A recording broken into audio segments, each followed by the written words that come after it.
Attacking football. Attacking football. Attacking football. Attacking football. Attacking football. Hello and welcome to this week's Attacking Football podcast. We have a special guest this week, but first, joining us and our only panelist tonight, it's Josh. How you doing, mate? I'm very well, thank you, mate. Excited for this evening. Very excited for this evening. Apologies if I look a little bit sweaty. I've been moving house today, so this is the first time I've had to relax, and I'm looking forward to getting into it. I like your new studio. It's very nice. Yeah, thanks. Yeah, it's a bit of an upgrade, if I'm honest, but mate. I don't know if it'll be the case for long. Okay, and then our special guest, we have Mr. Ron Walker, who is a Sky Sports journalist. Ron, how are you doing, my friend? Welcome to the show. Thank you for coming. I'm very, very good. Thank you. Thank you very much for having me on. You are very welcome, mate. It's our pleasure. I know, because he has not stopped banging on about this for a couple of weeks, that Josh has a series of probing and penetrating questions for you, and I doubt very much of them are going to be legible. But let's start. Josh, do you want to take us away on this one, mate? Yeah, of course. Yeah. Well, look, Ron, I'll kick you off with an easy one. Look, first of all, like Ellie said, we really appreciate you giving up your time. We're really excited to have you here. Clearly, I've been very excited because I've got a dossier to throw at you, but we'll keep it simple. Look, I guess for those who don't know you, just give us an idea of who you are and what it is you do. Yeah.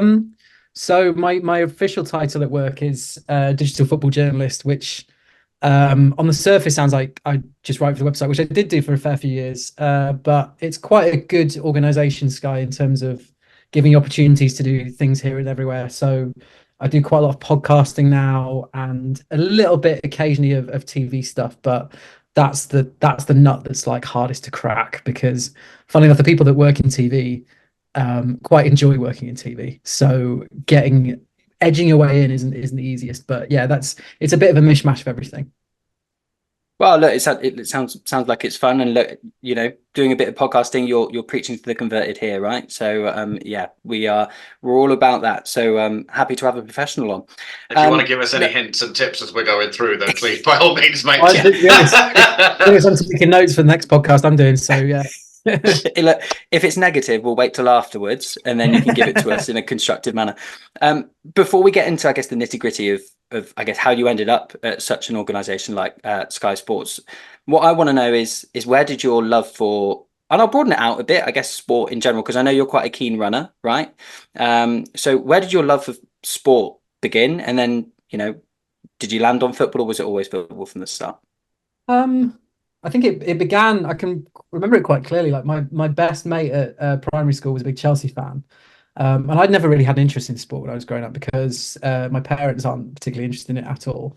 But he kind of gave me the bug. So I was I was a Chelsea fan for a little bit, then started supporting Liverpool, then randomly just I really want to. I know it's plastic, like from a young I hope you got bullied for that, Ron, honestly. I was like, you can't bully me if I support everyone. Yeah, fair.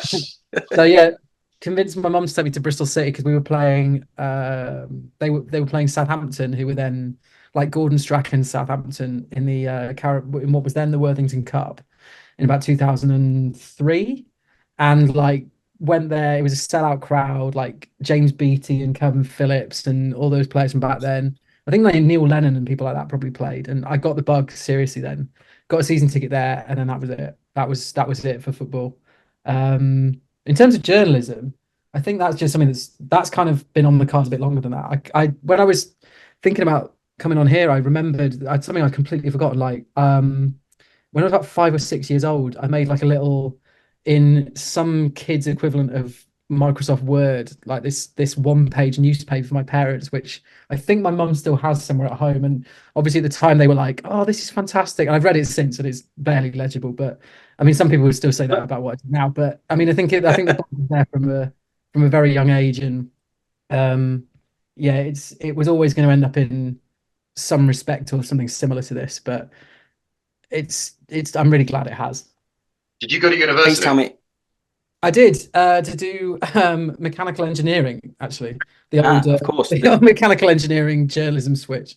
But I mean, you're joining a group of people who have all got degrees that they do not do as their career. Yeah, I think This guy. it's one of them, isn't it? Like I kind of wanted to go into journalism, but I didn't really know anyone who had done it. And I don't know if it's still like this now, but this would have been like 2008. There was I certainly felt a bit of skepticism of whether it was actually possible to get a job as a journalist because it was so competitive, and you had to have so much experience and this and that and the other. And I thought, and my parents kind of agreed. They were like, right, go and get a quote unquote proper degree, and then like once you've got that on your belt, you can have that as a fallback in case it doesn't work out. And I would, if I had my time again, I had a great 3 years, but I would probably say don't ignore that. I was chatting rubbish. Like if you want to go and do journalism, do it, and if you're good enough, you'll get in. And it is that simple. Josh, what did you do for your degree? Oh, this is a doozy. I reckon I could give you 300 guesses and you wouldn't guess what I did for uni. Same. Wow. Okay. Ron, Right, I'll go. pause the I'll go Sky first. Sports journalism questions. Yeah. Josh, you can have first crack at my degree.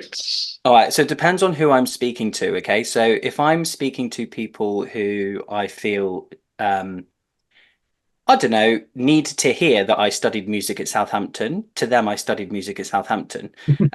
However, Okay. I studied popular music performance at Southampton Solent. Now that immediately becomes a very different person.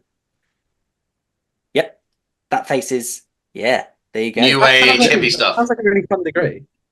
Ron, it was great fun. And honestly, I couldn't tell you what I learned, but I had a great time. And people say to me, but surely you can read music. Nope. Surely you are technically proficient in playing guitar. Nope. Had a great time. Got some really good opportunities out of it, don't get me wrong, but yeah, nothing related to what I do now. So you know what I do for a living. Yes. You know what I do outside of my job. What do you think I did as my degree? The thing is, I'm trying to think out the box now that you said it was something different, but Yeah. I don't know, some kind of business studies. Yeah. Alfie is here, by the way. I forgot to introduce him, but Alfie, our producer, is still here. He is still the voice from above. Alfie, what was my degree? Mate, I ain't got a clue. Yeah. English literature, something to do with that. No. I'll tell you what it was. It was astrophysics. Wow. Yeah. I wasn't expecting that. No. Okay. That's yeah. Yeah. There you go. Weird one. Sorry, Ron. That was a little segue, but I mean, that's more impressive than journalism. That's hard. That's I've always maintained that intelligence isn't like a straight line. You people who build houses with bricks and mortar and know how to put pipes in the right places and like why, that's mind-blowingly intelligent. I don't understand how to do that. If you're good at one thing, you're massively intelligent in that area. I don't think that applies strictly to academia. It doesn't apply to science. It doesn't apply to music. It doesn't apply to literature. It applies to everything, man. If you're good at something, you're intelligent. Unless you're a footballer, in which case they're all mugs. Next question, Josh. That's all good. Look, Ron, you said you didn't study it, right? And it wasn't something you really thought about. What tipped the scale for you? What really was the moment where you were like, okay, this is something I can really get after? Yeah. To be honest, I didn't do very well in my degree. And part of that was because I didn't really enjoy it. But part of that was also because I was spending a lot of time doing extracurricular stuff, in which in many cases was related to like I went to Durham, and it's a college university. So each college had its own. In fact, I don't know if each college, but our college had its own little magazine, which was called Mound. So I spent a lot of time doing that. I kind of fell into that. They appointed it one meeting, and my mate was like, "Don't you want to be a journalist?" And I was like, "Oh yeah, I should probably do this." And then like absolutely loved every second of it. And then went home after I did my degree, sort of sat and like worked for a mobile phone company shop for a few months and thought, right, what am I actually going to do with my life?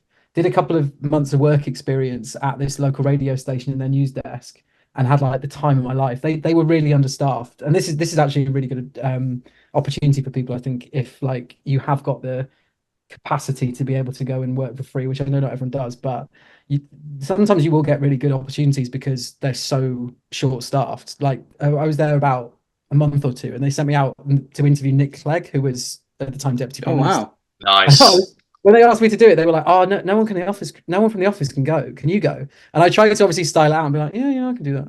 But I was like some 21-year-old talking to the deputy prime minister. My mind was just blown. But those sort of moments are kind of the things that like make you or break you in a sense, because you've got to kind of put on a bit of a front and just act like you are a journalist, not some random guy who's like got no formal training. And then at one point I just said, like, right, what would it take for you to employ me? And they went, you need an NCTJ. And I was like, well, what's that?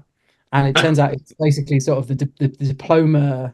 It's kind of like a sort of short form degree, because it took me, I did 6 months at this place called News Associates, which is one of the bigger sort of schools, colleges for that kind of thing. But you can do degrees which have it built in.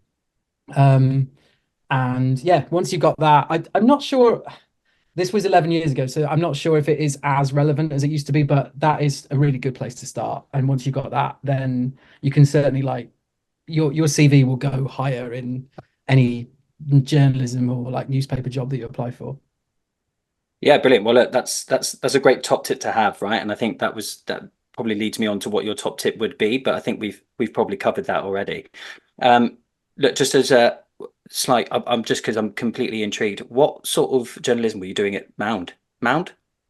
Yeah, it was kind of I was more editing stuff. Like we were just trying to get stuff that people would put together. And the college were like, oh, we've got this program called Adobe InDesign if you want to use that. And I was like, no idea what that is, and sort of self-taught myself that. That actually this kind of, to bring it round, would be probably my top tip. Like, just take every single opportunity you have, because using InDesign just off randomly at university to make this magazine ended up later in my career really helping me get into sports journalism. And there was no direct link between it, but it's kind of, I think it's sometimes like, give yourself the best possible opportunity and you never know where it might lead. Yeah, that's a fair shout. Yeah, it might not even, you might not have like a direct correlation there and then, but the more strings you've got to your bow, the more you'll stand out compared to other people. I think that's and it sounds obvious, but sometimes it's stuff that isn't obvious. I mean, there's you can like go down all the normal routes, but like any single thing, everything adds up, really. Yeah, no, for sure. And look, be honest, when you were editing some of the stuff coming into Mount, were you looking at it thinking, yeah, I can do better than this? I think that's such a hard question. It's a bit of a loaded question, sorry. So harsh. Yeah, you always get that sometimes. But in fact, actually, to sort of sidestep the question, I used to then, like, when I was at the Western Supermare Mercury, I covered for the sports editor when he was off on holiday, and we used to get most of the stuff, because it was kind of, it's quite a parochial area, it's not a massive paper, and it had one guy doing like 7 sports pages. A lot of the stuff that would get sent in was contributed stuff, so it'd be from like people that run the bowls club or whatever, and about 75% of a bowls report would be about what they had in the clubhouse for dinner afterwards, and you'd just be sitting there. But then you've got pages to fill, so you'd be like, well, I'll just tidy this up and just leave it in. But there was genuinely one report that came in where some guy, I think like the home teams normally send in the reports or whatever.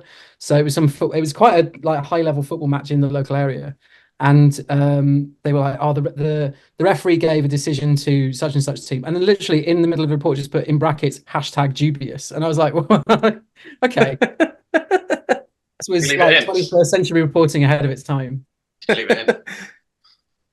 Look, Ron, you've obviously made a very successful career for yourself, right? And I guess a lot of the people who are watching and or listening to this will be intrigued as to know what it was, I guess, that helped you on your way to achieving where you are now, right? So what's been the biggest factor in you getting to where you are today?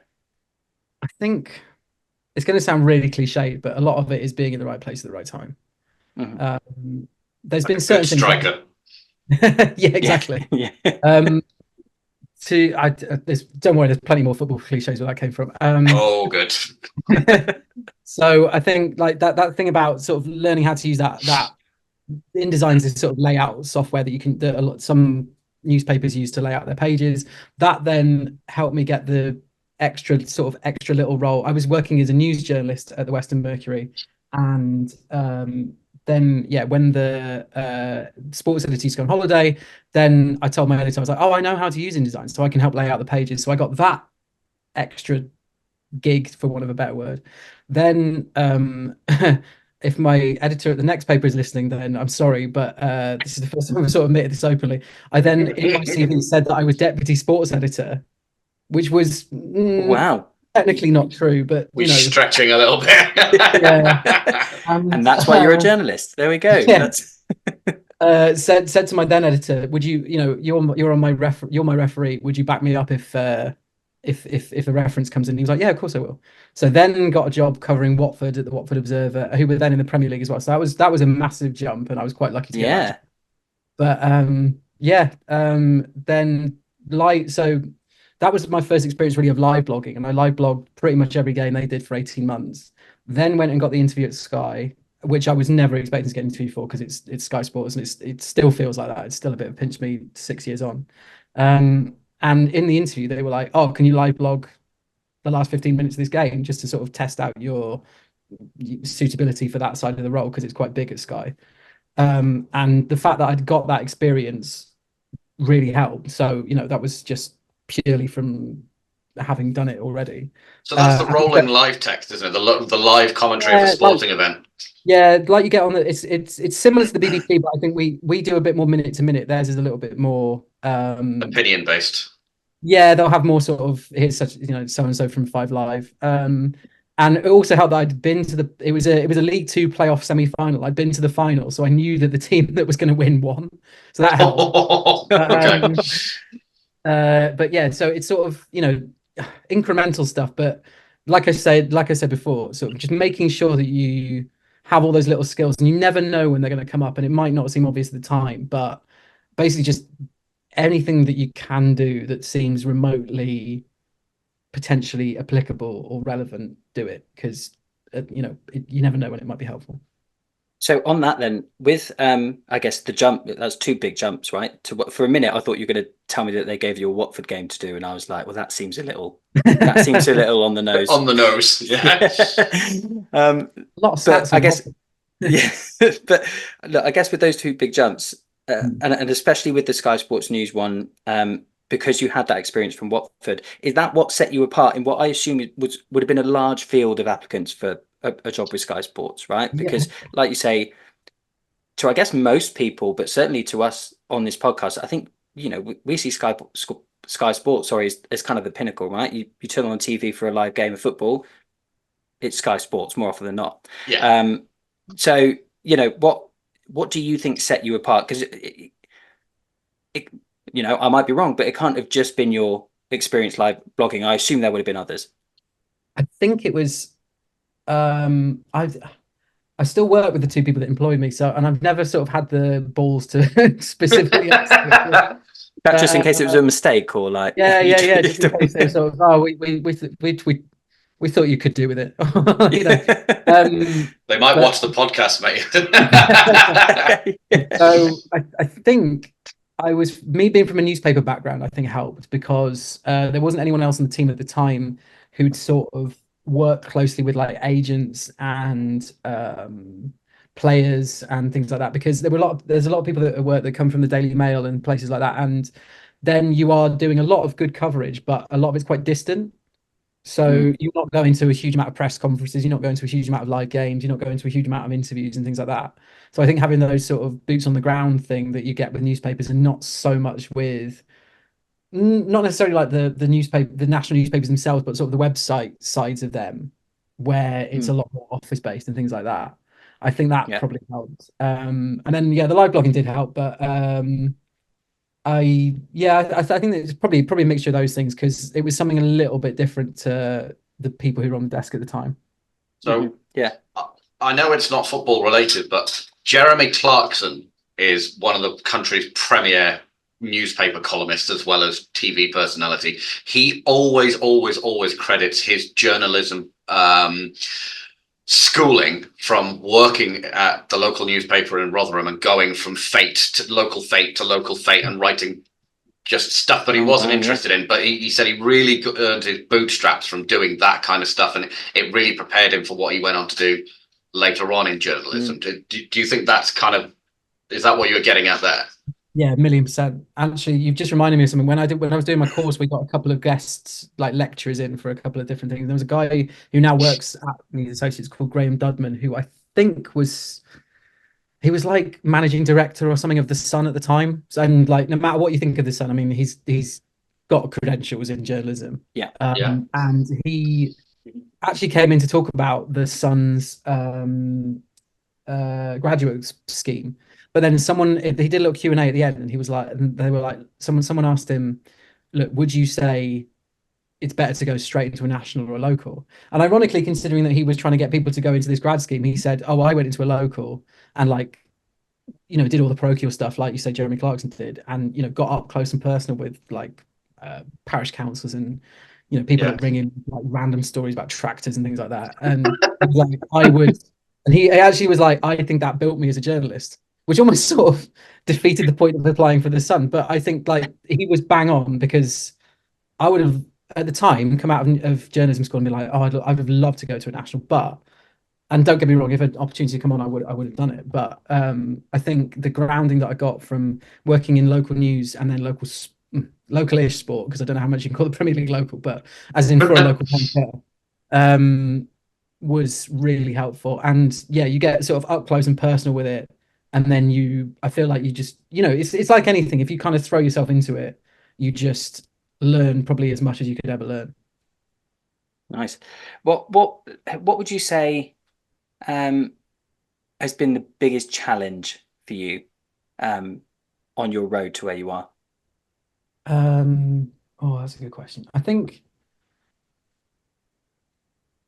it sometimes is because journalism writing features and things like that, and even match reports and stuff, feels so personal. Every outlet, every place you go to has its own needs and its own desires and its own like business requirements.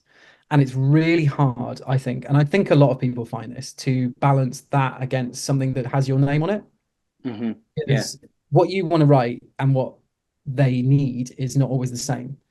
And I think like writing about random tractors, for example. Exactly. Even like in a story about something you might have as Sky, but Sky's far from the only place that does it. In terms of, you might have a map to promote, but I want to write about. I interviewed Marco Silva last week, and I like asked him about his legacy at Fulham, and I wrote the article based on that. But then you still had to sort of drop in quite high the fact that they were playing Liverpool at the weekend, because that is the reason that we have that interview in the first place, because with the host broadcaster, and it was an interview because it's one of our games. So over time you kind of learn to be a bit more pragmatic, but I think sort of it's really hard not to treat, and this is going to sound so pretentious, but not to sort of treat some of your work as like a bit of like your baby sort of thing. You know, it feels so personal. And I think it can take a bit of time to kind of separate that from, right, well, here's what the company needs. And that's, I mean, Sky probably, you know, people, because they're a big corporate machine, will like look at that and think that's a Sky thing. But it's not really. It's like every newspaper, every outlet, everywhere has that to a certain degree. And I think if you can nail that, I found that really hard to do, but if you can nail that quickly, then you will progress quickly, because obviously, like, you know, it's like any company, like they want what they want. They've got their own angle, and if you can figure out what that angle is and work to it quickly, then you're gonna move, aren't you? Yeah, exactly. That's exactly it. So look, you mentioned you interviewed Marco Silva. Was it last weekend? You said last Friday. Yeah. Last Friday. So you interviewed Marco Silva. So obviously, you know, you spoke about at the top that you've done a little bit more, I guess, on camera stuff more recently, and you know, obviously, you know, I've known you for some time, so I've followed your career. But do you have a highlight of your career to date so far? And look, it may well be an article you wrote or it might be a live blog. Like, for example, if you live blogged, I don't know, Watford playoff, but is there one standout? There's I can be really pretentious again. I've got a couple actually that I wrote down. Yeah, go on. You can have a top three. Okay, there are three actually. That's great. Thank you. There you go. You're welcome. First, You're right, welcome. so the first one, this is something I kind of fell into actually as well. I did hospital radio growing up, which I would massively recommend to anyone, by the way. It's so good. Nice. If you do want to be on camera or on podcast or something, just for teaching you the hard way, but also like it's a good way of learning how to talk without saying all the time, which I'm probably still Like doing. Phil's speech, right? I haven't taught that Yeah. well. But you know, in terms of making you more confident, and it's that pressure of having like a online, you know, like a live audience, but also without the pressure of if you do it badly, you're not going to get fired. So yeah, hospital radio, brilliant. And then eventually through that, randomly fell into a job. Well, not a job, but I wasn't getting paid, but a hobby, let's say, commentating for Bristol City's in-house video system.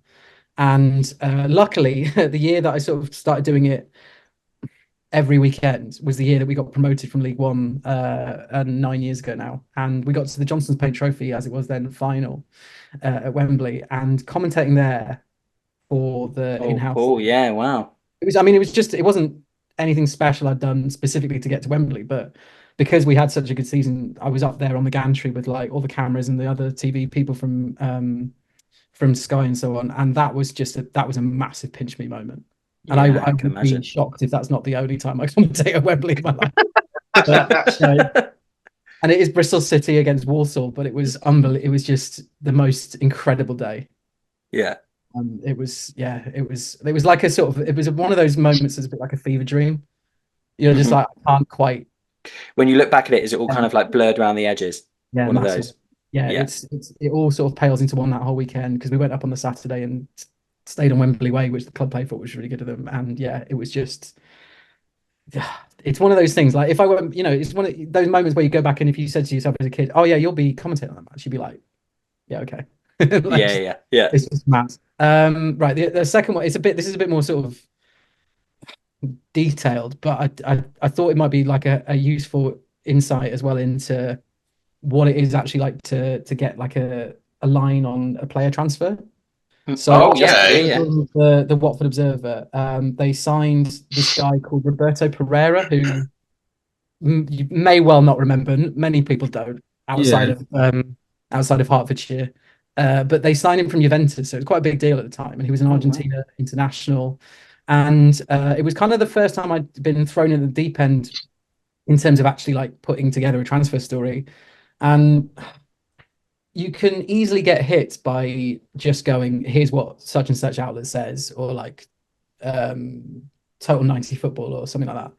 But I was like, well, it'd be cool if we could get the actual story, because like if you want to do journalism, that's the kind of thing that gets you going a little bit. Yeah. So I saw this random Italian outlet, and I say outlet, it was literally a blog, had got an interview with Herrera's agent, and that in Italy it's the most open country in the world, I think, for agents and people like that all communicating. Like there's that big hotel they go and sit in on transfer deadline day, which would be like unheard of in this country. And I'm so jealous every time I see them do it. I'm like, why can't we have that? It would make life so much easier. But anyway, went through that blog, and the guy was really helpful and really friendly. He was like, oh yeah, have this guy's number. And he was a bit sort of, you know, I said, oh, my name's Ron, I'm from the Watford Observer. And I think, and I'm certain his first thought was, I don't know what that is. But eventually sort of sweet talked him into giving me an update. And he was a bit, he wasn't great at replying to texts, which I think is probably fair enough because he probably had better things to do. But it got to one point where I was just sort of every now and again just going, right, is this deal done? Is this deal done? And he just one point just went, yes. And then I literally ran the story there and then saying that this deal has been over the line. And we were the first outlet anywhere to run it. And like, not that Watford are a big club necessarily in terms of, you know, interest from the national media, but he was quite a big player because he was on the fringes of the Juventus first team at the time when before they had their sort of slight fall from grace over the last few years. So yeah, that story running was like, that was a real buzz. That was And incredible. did you have that story written and ready to go? Yeah. So as soon as you got the yes, it was like Yeah. post release. Yeah. Yeah, literally there and then. And it did okay. It didn't, to be fair, for the Watford Observer at the time, it did really good numbers. Like, they're not Yeah. like shattering numbers in the grand scheme of things, but it was like, that was a bit of a, and it was such like a learn as you go along kind of thing.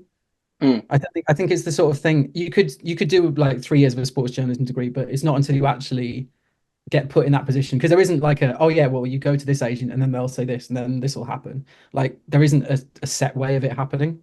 You just sort of think on your feet, and that was like the reward from that. It was a real buzz. And just to move on to the final one, this one will be a bit quicker. So since I've been doing podcasting at work, last year, my boss was like, right, we need to think of some people that we can, some people within Sky that we can utilize before the end of the season, to make some podcasts and, like, get some big names and stuff. And someone I was working with was like, why don't you try and interview Jeff Stelling? And I was like, no. Oh yeah, That's not going to happen. He's leaving. There's no way he's going to talk to me. I've never met this guy. And like, you'd see him in the office and there'd be a bit of an aura around him. And I'd always be like, oh, it's Jeff Stelling. But you never actually speak to him or anything like that. Anyway, so went to my boss and he was like, yeah, we'll try that. And then didn't hear anything of it. And this was about 2 or 3 weeks. And then, so his final show before he left Sky, so it was within the last day of the Premier League last season, I think. Yeah, it was. Yeah. 3 or 4 days before that, I just got a random WhatsApp from my boss going, you're interviewing Jeff an hour before he goes on air on Sunday. And I was just like, what? Like, genuinely, like, had a bit of sort of a mental breakdown in my head. And yeah, didn't sleep much the night before. It was the most nerve-wracking thing I've ever done. It just felt like something really significant, because literally did this interview, then went back to prepping and going into makeup and stuff, then went on air, then left. And I was like, this is just, considering that this, of a certain age, like, this is a guy that you've grown up with for 15, 20 years. It was the maddest thing I've ever, it was just like, that was. You must have been shaking to your boots. And yeah, I was luckily not quite as nervous listening back to it as I felt at the time, but he was an absolute delight as well. He was really. I was going to say, like, look, because it's on your socials, isn't it? I think I might say. Oh yeah, yeah. But look, I remember seeing it when it came out, and yeah, you didn't come across nervous. So I implore everyone to go and watch that interview, because it's it's great on both sides, and yeah, what a moment for you. That must have been amazing. Yeah. He was. Well, I think Josh and I are about to go and retweet it as soon as this podcast is finished recording, so you'll be able to find it everywhere. Right, I've got one more. And I know, Ellie, you've got a couple of questions, haven't you? I think before we move on to a bit of a quick fire round at the end. And look, I guess this question is, I think it's of the times is probably the way I'd use it, and I don't. I want to frame it in the right way for you, but I think over the last few years there's been a massive emergence of I think fan channels, right? Okay, we had like Arsenal AFTV and all that, and I think personally, like, I watch a few as a Man United fan, and I think they're brilliant, right? In terms of engagement for the fan base, I think it's excellent. Yeah. I think over the years we've started to see, and Ron, you correct me if I'm wrong, a few of these, I guess, have been given a bit more access to maybe press rooms, and players and managers and such. Do you see that as a bit of a blurring of the lines potentially between, I guess, the two roles of journalist and fan channels, or do you think that there's very much a space for that, and free for all, as it were? Oh, that's such a tough. I think there is definitely a blurring of the lines, because you see people like Robbie and that from AFTV is probably the most obvious one, but loads of other people, who get brought on as pundits, for want of a better word, not just from Sky but from a lot of different places. And I think I've been guilty of this, and I imagine a lot of people have it. It's easy to be sort of a bit dismissive of it sometimes, but at the end of the day, these people sort of know a lot more about, for instance, their club than a lot of people who are in the industry as journalists. And that's not necessarily anything bad against the journalists, but like someone, for instance, who who would be even like someone like Dan Roder, let's say at the BBC, covers a lot of different clubs. So he's not going to have the granular detail of knowledge that someone like an Arsenal fan who travels home and away, watches all of the videos on their club social media, reads all of the transfer rumors and stuff, knows about that specific club. Because you've got to be sort of, it's a bit like being a doctor. You're kind of all things to all people if you're a journalist sometimes. Yeah. You're sort of jack of all trades, master of none, purely through necessity, because you have a limited amount of time to get through various different things, often at very short notice. Like for instance, I think a good example of that is the Nottingham Forest stuff that's happened over the last few days. That's wild. Yeah, suddenly everyone's got to be an expert in how the PGMOL operates, and it's something that, and like Martinez's yellow card last Thursday, unless you know the ins and outs of the laws of the game by FIFA to a ridiculous level, you have to just go, right, I didn't know that, and just go from there. You've got to be so granular in the laws of the game to know that yellow cards work differently in penalty shootouts. I mean, I'll be honest, I was a level 7 referee. I didn't know.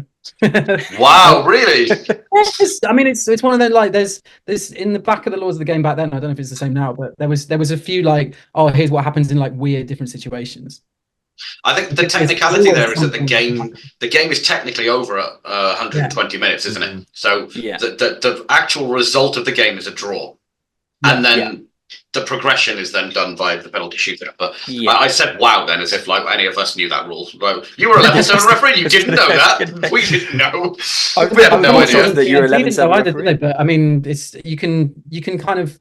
A lot of people won't forgive it, but I think you've got to be sort of reasonable sometimes and be like, look, this is such a niche situation that has very rarely happened, because not everyone's as much interesting character as Martinez can be. Anana did the same yesterday. Anana had exactly the same yellow card issue yesterday. Yeah. But I mean, so like, sorry, to go back to your question, because I kind of went off on a bit of a tangent. We love a tangent. It's fine. Oh, we do. I think, there's a blurring of the lines, but kind of, it's inevitable, as much because there's nothing wrong with those people sort of having strong opinions because they know their clubs so much better than let's say like your average journalist, just because it makes sense. Yeah.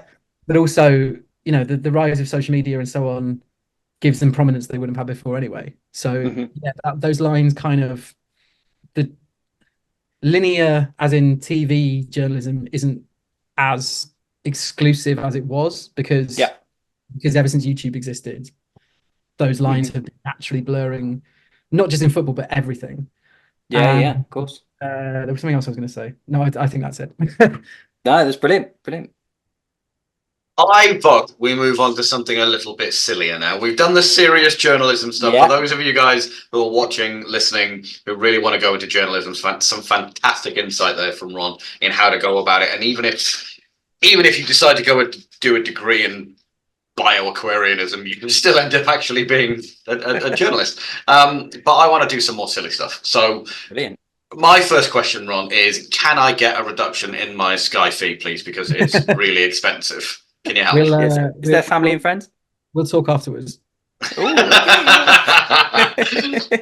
Genuinely, Ron, do you get perks like that for working for Sky? I don't know if I'm allowed to say this. I don't think it's. We do get free Sky, which is pretty good. I think I can't imagine I'm not allowed to say this. I reckon those.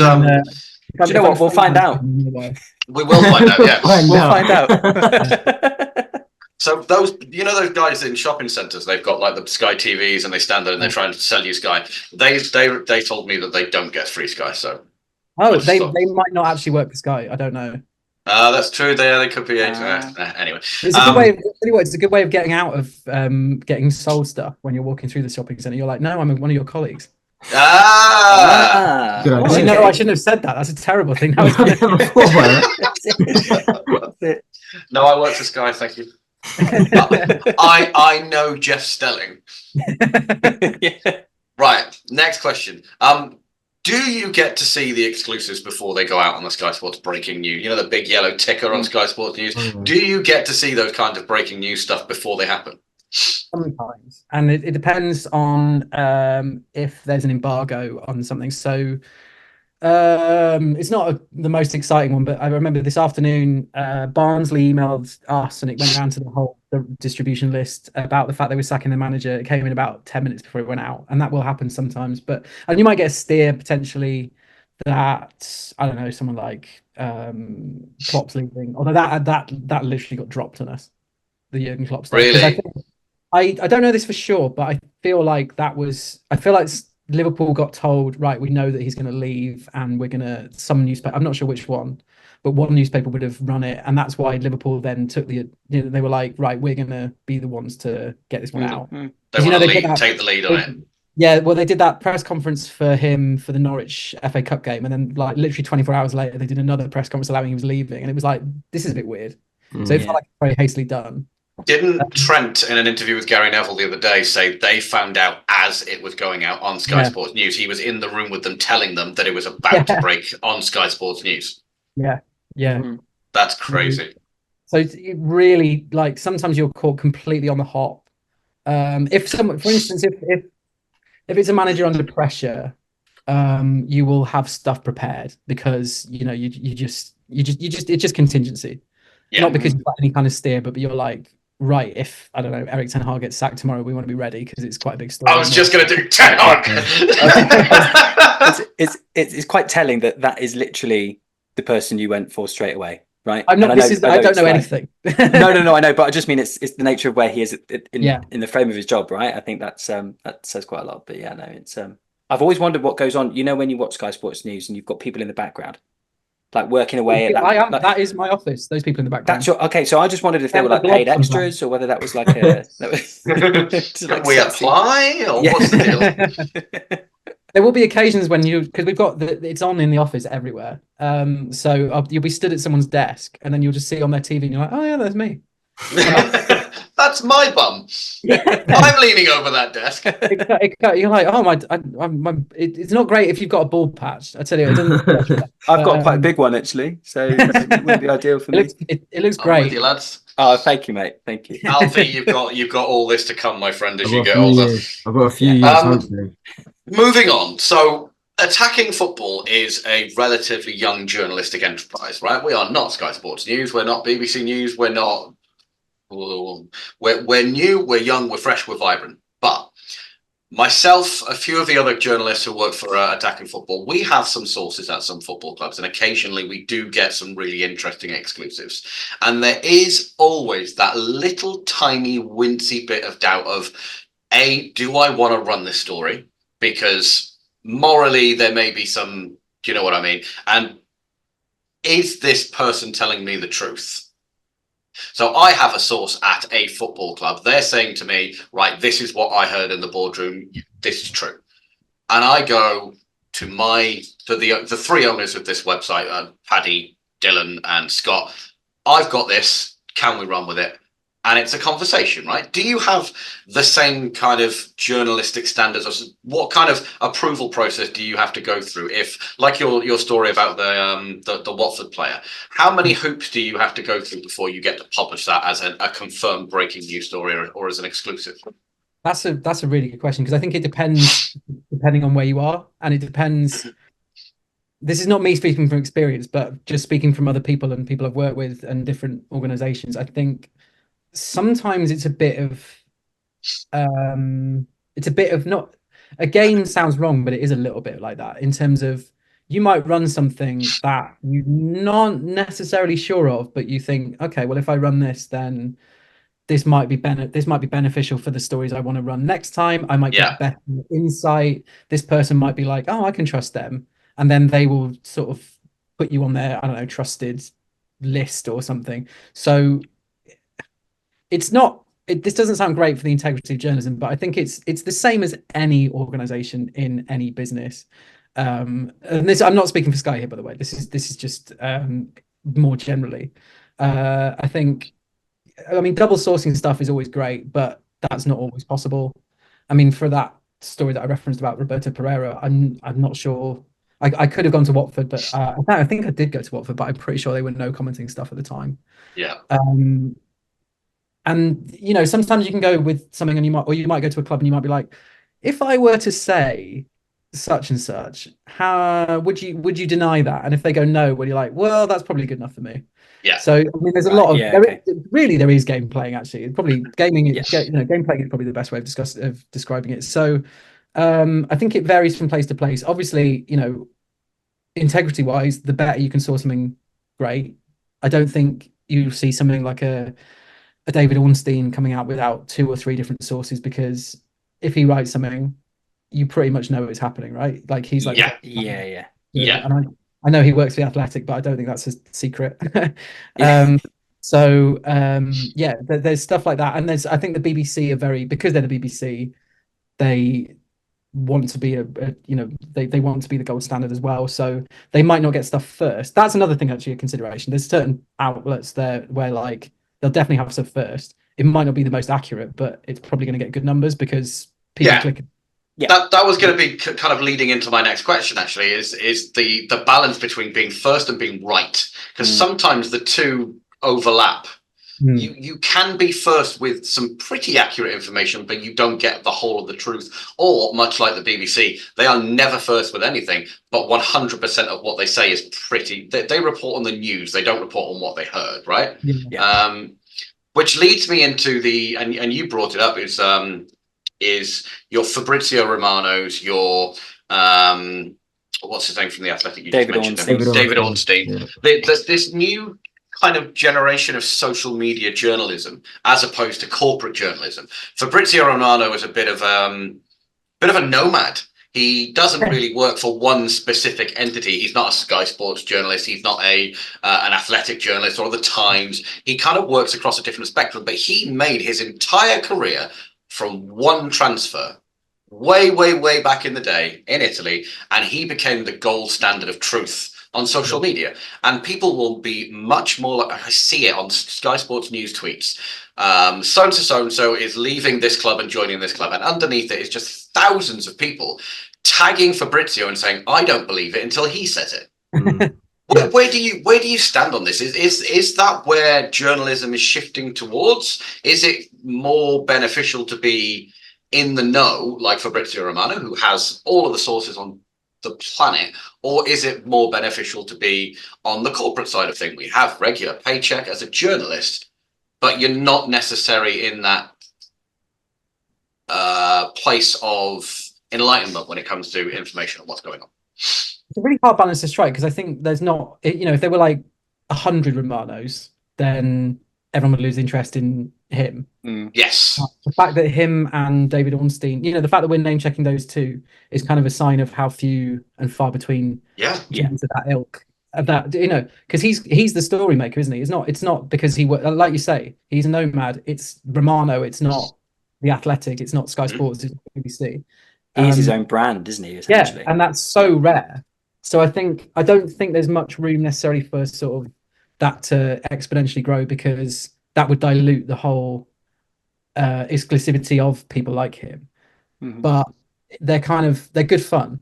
How much does Sky Sports pay attention to people like Fabrizio Romano? Do you kind of get some of your news from him that then gets pushed onto breaking Sky Sports news stories? Are you looking out for the Fabrizio Romano tweet to say this has happened before you go, yep, okay, that's a thing?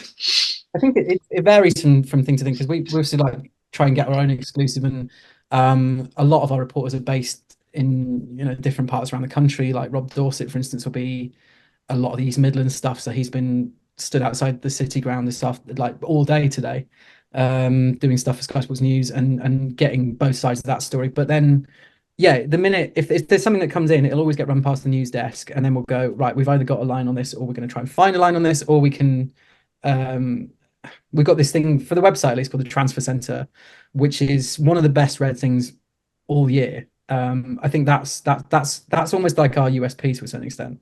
It's just this live blog that runs basically 24/7, 365. I use it. Same. That's basically where you can stuff goes, and it's like, well, we haven't reported on this, but we are sort of an aggregator in a certain extent. I think that's why people like it, because it's an easy way of going, right, here's what people are saying. So it's a bit of a balancing act, and it's kind of, I think everyone's doing it. Like if someone sees a line that they haven't got from someone else, they'll just be like, right, can I stand this up?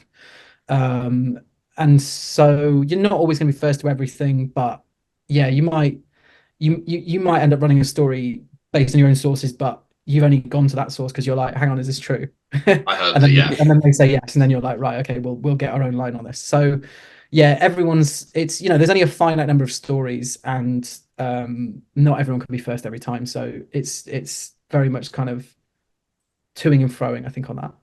So if I Do give you you have, like, my, oh, sorry, Josh, No. please go ahead. No, go No, on. I was going to say, just a really quick one. Do you have like that one person who you hold in that such high regard, like that one, I guess, journalistic idol? In terms of transfers, Just, I guess, in general, just like you can I you can always give me a chance for a plug. I grew up absolutely idolizing Sam Wallace, who's now at the Telegraph, Okay. and he wasn't independent at the time. Yeah. Because I think he doesn't write in cliches. In fact, actually, I read a piece that he did this morning with Jose Mourinho. If anyone's not read it, it's brilliant on the Telegraph. And it's just he's got such like a way of. I feel like I'm chatting to him. Mhm. You know what I mean? It's not I know what you overwritten, mean. it's not cliche Yeah. written. It's not too flowery. It's really engaging. And that piece with Mourinho was really long. And I got to the end and I was like, oh, I wish it was longer. And that doesn't always happen. Mhm. Like if I write something that's over 1,000 words, I'm always thinking, oh, am I losing people here? Because That was the article that Jose Mourinho said there's still 6 players at United that I wanted rid of. yeah, Yeah. there was honestly there was some because obviously Yeah. there was quotes he got as well, brilliant quotes. Like he's just a fantastic journalist, Mm. and Mm. I mean he comes on Sky Sports quite a lot for Sunday Supplement and Back Pages Tonight, and he's a really good talker. He's just a really nice bloke. Like I bumped into him at a few press conferences. Yeah, really good guy, and Nice. he's kind of like maybe he's like the last of the old fashioned journalists, if that makes sense. Because there's not too many that are sort of wedded to newspapers. I guess he's probably, I don't know how old he is, but probably in his 40s. But like a lot of the press pack are older than that, and I think people that are younger haven't necessarily got that level up to this point. So yeah, really good journalist, and Cool. hopefully around for a long time. Nice. LA, sorry, I interrupted one of your questions. I think we interrupted each other, but no, that's all Yeah, right. we did.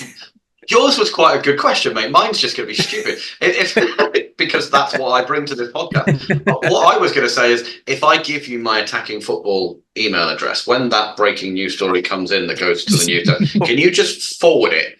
And then it'll appear on Sky Sports News, and if it happens to be on Attacking Football's Twitter page, then, I mean, so what? We can talk. We can, yeah. Nice. Alfie, cut that bit out, mate. I don't know Right. how closely my emails are logged, but I'll do some digging. Mine aren't monitored, so it's fine. Josh, before we Yes. wrap up, you've got some quick fire questions to end the podcast. I do, and they are unashamedly attacking football based. So, Ron, as you may be aware, on Attacking Football, we like to get into heated discussion. Some would call it debate, some would call it full blown argument, but either way, we like to get into it. So, there's been some controversial topics, or actually, I'll rephrase that: controversial takes on this podcast in recent weeks. None of them are mine. Yeah. Oh. None of them are mine. Mine aren't controversial. Mine is true. Well, I mean, the fact that you and I tend to agree on quite a lot, apart from maybe one standalone Nottingham Forest player who will go unnamed on this podcast, then that bodes well for me.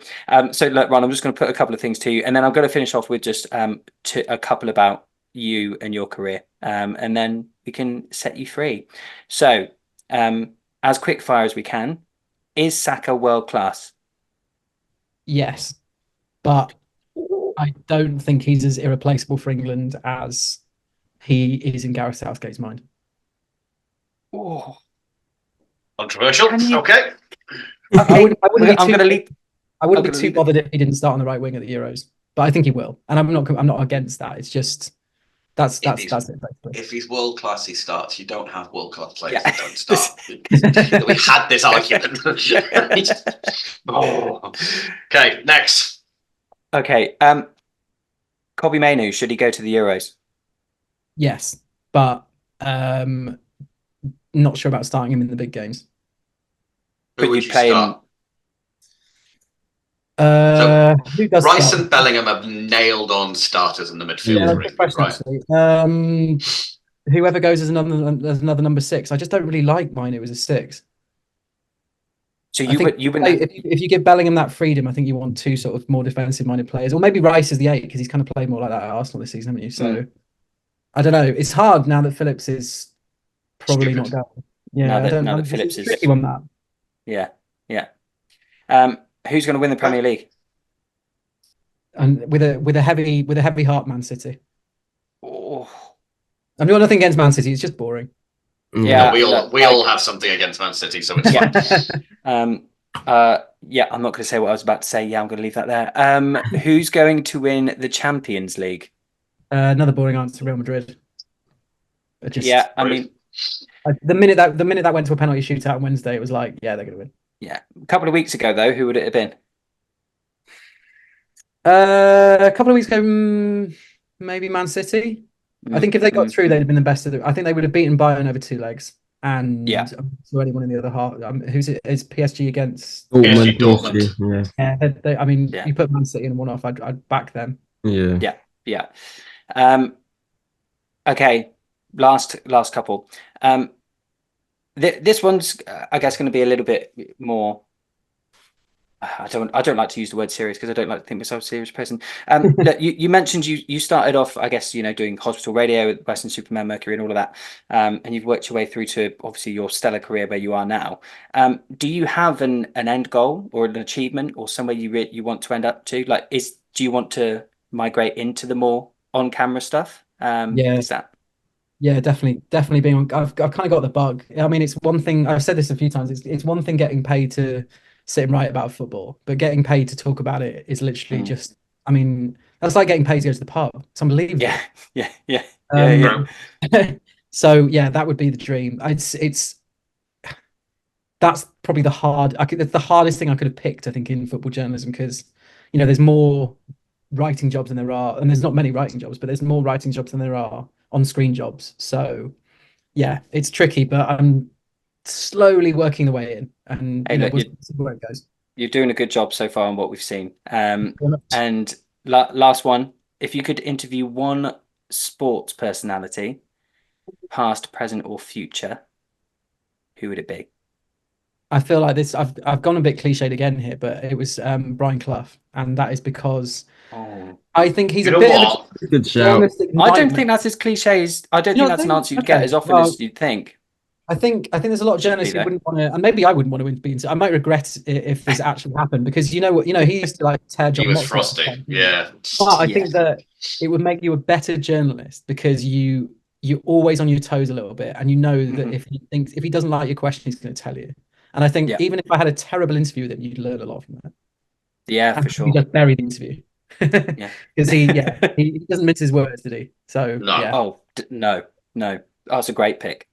That is a great shout. Most people would have gone your Jordan, your Muhammad Ali, But do you know what? I really like that shout, actually. Yeah, I think it's a good shout. So not to make it about me. He's just a great personality, wasn't he? Like, for sure. All of the TV shows in the 70s and the 80s, and you wouldn't have to sit and think too long about how you're going to angle that. You'd be like, right, absolute goal every single time. Alfie, any questions from you, sir? No, I think everything was answered perfectly, to be fair, and questioned perfectly. I think that was quality. Love that. I think that's all we've got time for. Ron, mate, massive thank you for coming on. That was really insightful. Genuinely love that. I really appreciate your time. I'll get the friends and family discounts in the post. Love that. Mate, I'm not kidding. Once we've stopped recording, stay on at the end because I want to talk. Josh, mate, thank you for setting this up. Appreciate you joining us this week as well. Yeah, look, you're welcome. I mean, my role was very minor. I mean, Ron saying yes was really the big one. So look, again, Ron, thanks again, and looking forward to this one going out. So, Alfie, your presence is always appreciated, man. Thank you very much. Thank you. Do not forget to press the subscribe button. Next week we have a huge one. Do not miss that one. Until next time, see you later.